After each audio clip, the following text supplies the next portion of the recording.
খবর 24 ইন্টুর সাথে আপনাকে স্বাগত।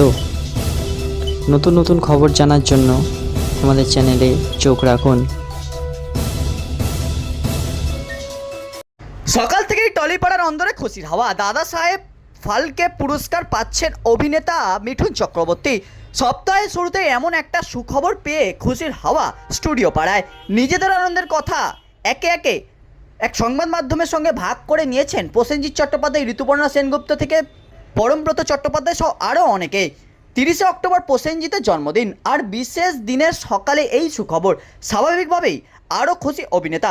এক সংবাদ মাধ্যমকে নায়ক বলেন, আমি ব্যক্তিগতভাবে এই মানুষটার বিশাল বড় ফ্যান।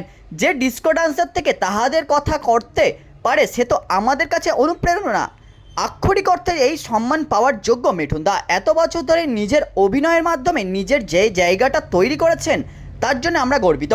দেশের অন্যতম সেরা অভিনেতা তিনি। এত বছরেও মিঠুন দা থামেননি। গুরু দেখার সময় রীতিমতো কেঁদে ফেলেছিলাম। দাদাকে আমার প্রণাম। এই মুহূর্তটাকে আমাদের সকলেরই উদযাপন করা উচিত। শুধু প্রসেনজিৎ নন, ঋতুপর্ণা, পরমব্রতও একই বক্তব্য। মিঠুনের বিপরীতে অভিনয় করতেও দেখা গিয়েছিল নায়িকাকে। একই ফ্রেমে তার সঙ্গে অভিনয় করেছেন নায়িকা, ফলে তার মনেও আলাদা অনুভূতি। সিঙ্গাপুর থেকে এক সংবাদ মাধ্যমকে ঋতুপর্ণা বলেন, খুব আনন্দ হচ্ছে। এই পুরস্কার, এই সম্মান মিঠুন তার প্রাপ্য। আমাদের কাছে দাদা অনুপ্রেরণা। উনি আমাদের ভারতবর্ষের গর্ব। সম্প্রতি তার অভিনীত কাবলিওয়ালা ছবি দেখেও আমি খুব কেঁদেছি। ব্যুরো রিপোর্ট, খবর 24/7।